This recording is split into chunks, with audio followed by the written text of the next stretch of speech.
ট্যাংরার ছবি আপনাদের সামনে রাখবো, যেখানে ক্রিস্টোফার রোডের আবাসনে তাণ্ডব দেখালো বহিরাগতরা। এটা হচ্ছে সেই সিসি ফুটেজ যেখানে কারা এই তাণ্ডব চালিয়েছে, কারা দৌরাত্ম্য করেছে, প্রত্যেককে চিহ্নিত করা যাচ্ছে, প্রত্যেককে দেখা যাচ্ছে, কিন্তু একজনকেও এখনো পর্যন্ত ধরতে পারেনি পুলিশ। বুধবার ভোররাতে আবাসনের গেট আটকে রাতভর ফুটবল খেলা চলে এবং তার প্রতিবাদ করা হয়েছিল।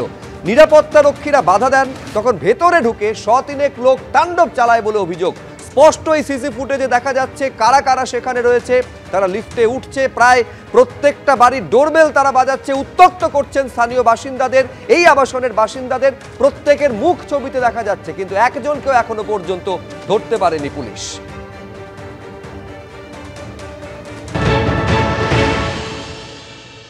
ট্যাংরার অভিজাত আবাসনে বহিরাগত তাণ্ডব।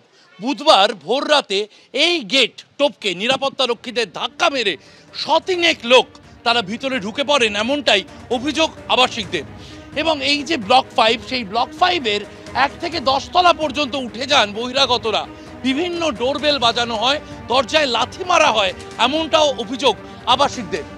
স্থানীয় সূত্রে যা জানা যাচ্ছে, ঘটনার সূত্রপাত রাতভর ফুটবল খেলাকে কেন্দ্র করে। এই আবাসনে যে দরজা বন্ধ থাকে তার সামনে সারা রাত ফুটবল খেলা হয় এবং স্থানীয় কিছু বাসিন্দা তারা এখানে ফুটবল খেলতে আসেন আবাসনের গেট আটকে রেখে। আবাসনের আলো পর্যন্ত জ্বালিয়ে রাখতে হয়, এমনটাই অভিযোগ আবাসিকদের। সেখানে ফুটবল খেলতে বাধা দেওয়া হলে মাঝরাতে ফুটবল খেলা হচ্ছিল, তাদেরকে সরে যেতে বলা হলে তারা দরজা খুলে ভেতরে ঢুকে যান এবং ব্লক 5-এর একেবারে 1 তলা থেকে 10 তলা পর্যন্ত গিয়ে বিভিন্ন ডোরবেল বাজাতে থাকেন, দরজায় ধাক্কা মারতে থাকেন, এমনটা অভিযোগ করেছেন আবাসিকরা।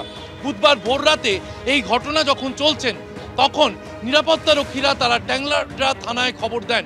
ট্যাংরা থানায় খবর দেওয়া হলে পুলিশ কর্মীরা আসেন, পরিস্থিতি তখনকার মতো সামাল দেওয়া হয়। বুধবার সন্ধ্যায় এই আবাসনের আবাসিকরা ক্রিস্টোফার রোড অবরোধ করেন, কারণ তাদের অভিযোগ এই ঘটনা বছরের পর বছর চলছে, নানাভাবে উত্ত্যক্ত করা হচ্ছে এই আবাসনের আবাসিকদের।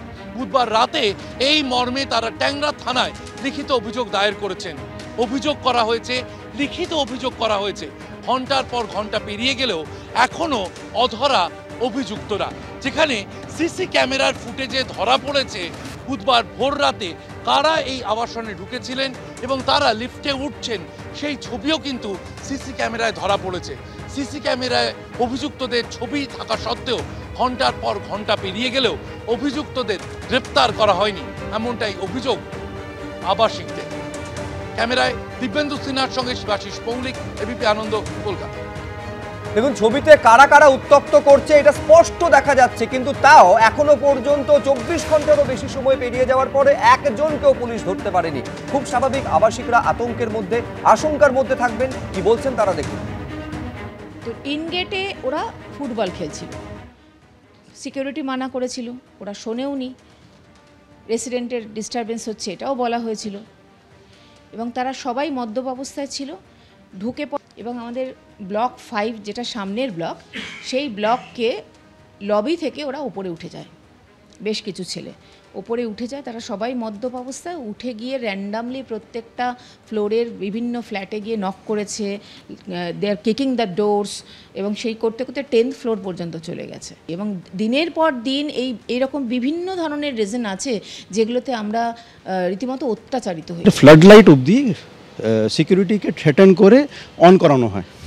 রাত 3টে বেজে গেছে, রেসিডেন্টসরা কমপ্লেন করছে, শুনছে না ওরা। সিকিউরিটিকে ওরা ঢোকার 7-8টা ছেলে গেট থেকে এখানে লবিতে ঢুকে, লবিতে সিকিউরিটিকে ও আবার থ্রেটেন করে।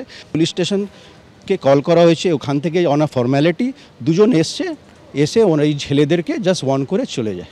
This was the step taken by the security from the police. কিন্তু কাউন্সিলর, ওই এলাকার কাউন্সিলর, তিনি কি বলছেন এই ঘটনা নিয়ে, দেখুন। কিছু বাচ্চারা ওখানে খেলছিল রাস্তার উপরে, সেই খেলাকে কেন্দ্র করে একটা গন্ডগোলের সৃষ্টি হয় এবং এটা কিছু বাচ্চারা করেছে। এবং এটা আমার গোচরে আসার পরে সাথে সাথে আমরা যথাযথ ব্যবস্থা নিই।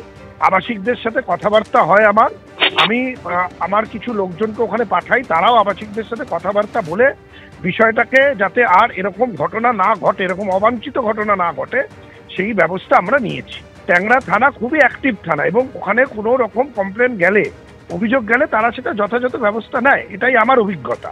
আবাসিকদের কোনো রকম অসুবিধে হোক এটা তো আমরা চাইবো না। ছাত্র মৃত্যুর ঘটনাতে প্রায় এক সপ্তাহ পেরিয়ে গেছে এবং সেই ঘটনার প্রতিবাদে এই মুহূর্তে যাদবপুর ক্যাম্পাসে যারা সাধারণ পড়ুয়া রয়েছেন তারা মিছিল করছেন এবং তাদের বক্তব্য হচ্ছে যে ক্যাম্পাসের ভেতর নিরাপত্তাকে সুনিশ্চিত করতে হবে।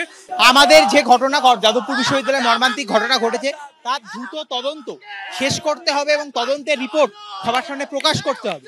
বিশ্ববিদ্যালয় যে কোনো সমস্যার যে মূল কারণগুলো সলিউশন করা যাচ্ছে না সেইগুলো হচ্ছে ভিসি নিয়োগ। যাদবপুর বিশ্ববিদ্যালয়ে দীর্ঘদিন কোনো স্থায়ী ভিসি নেই, সেই ভিসি নিয়োগ করতে হবে এবং ছাত্র সংসদ নির্বাচন এবং বিশ্ববিদ্যালয়ের সার্বিক সুরক্ষা সুনিশ্চিত করতে সমস্ত যে সার্বিক সুরক্ষা নিশ্চিত করার জন্য যা যা পদক্ষেপ প্রয়োজন তা কর্তৃপক্ষকে নিতে হবে।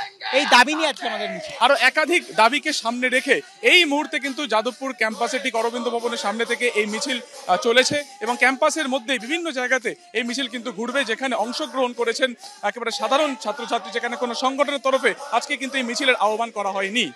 ক্যামেরা প্রতীক রায়ের সঙ্গে সুকান্ত মুখোপাধ্যায়, এবিপি আনন্দ, কলকাতা। ট্যাংরার অভিজাত আবাসনে বহিরাগত তাণ্ডব। বুধবার ভোর রাতে এই গেট টপকে নিরাপত্তা রক্ষীদের ধাক্কা মেরে শতিনেক লোক তারা ভিতরে ঢুকে পড়েন, এমনটাই অভিযোগ আবাসিকদের। এবং এই যে ব্লক 5, সেই ব্লক 5-এর 1 থেকে 10 তলা পর্যন্ত উঠে যান বহিরাগতরা। বিভিন্ন ডোরবেল বাজানো হয়, দরজায় লাথি মারা হয়, এমনটাও অভিযোগ আবাসিকদের। স্থানীয় সূত্রে যা জানা যাচ্ছে, ঘটনার সূত্রপাত রাতভর ফুটবল খেলাকে কেন্দ্র করে। এই আবাসনের যে দরজা বন্ধ থাকে তার সামনে সারা রাত ফুটবল খেলা হয় এবং স্থানীয় কিছু বাসিন্দা তারা এখানে ফুটবল খেলতে আসেন আবাসনের গেট আটকে রেখে। আবাসনের আলো পর্যন্ত জ্বালিয়ে রাখতে হয়, এমনটাই অভিযোগ আবাসিকদের। সেখানে ফুটবল খেলতে বাধা দেওয়া হলে মাঝরাতে ফুটবল খেলা হচ্ছিল, তাদেরকে সরে যেতে বলা হলে তারা দরজা খুলে ভেতরে ঢুকে যান এবং ব্লক 5-এর একেবারে 1 তলা থেকে 10 তলা পর্যন্ত গিয়ে বিভিন্ন ডোরবেল বাজাতে থাকেন, দরজায় ধাক্কা মারতে থাকেন, এমনটা অভিযোগ করেছেন আবাসিকরা। বুধবার ভোর রাতে এই ঘটনা যখন চলছেন তখন নিরাপত্তারক্ষীরা তারা ট্যাংরা থানায় খবর দেন। ট্যাংরা থানায় খবর দেওয়া হলে পুলিশ কর্মীরা আসেন, পরিস্থিতি তখনকার মতো সামাল দেওয়া হয়। বুধবার সন্ধ্যায় এই আবাসনের আবাসিকরা খ্রিস্টোফার রোড অবরোধ করেন, কারণ তাদের অভিযোগ এই ঘটনা বছরের পর বছর চলছে, নানাভাবে উত্ত্যক্ত করা হচ্ছে এই আবাসনের আবাসিকদের। বুধবার রাতে এই মর্মে তারা ট্যাংরা থানায় লিখিত অভিযোগ দায়ের করেছেন। লিখিত অভিযোগ করা হয়েছে। ঘন্টার পর ঘন্টা পেরিয়ে গেলেও এখনও অধরা অভিযুক্তরা। যেখানে সিসি ক্যামেরার ফুটেজে ধরা পড়েছে বুধবার ভোর রাতে কারা এই আবাসনে ঢুকেছিলেন এবং তারা লিফটে উঠছেন, সেই ছবিও কিন্তু সিসি ক্যামেরায় ধরা পড়েছে। সিসি ক্যামেরায় অভিযুক্তদের ছবি থাকা সত্ত্বেও ঘন্টার পর ঘন্টা পেরিয়ে গেলেও অভিযুক্তদের গ্রেপ্তার করা হয়নি, এমনটাই অভিযোগ আবাসিকদের।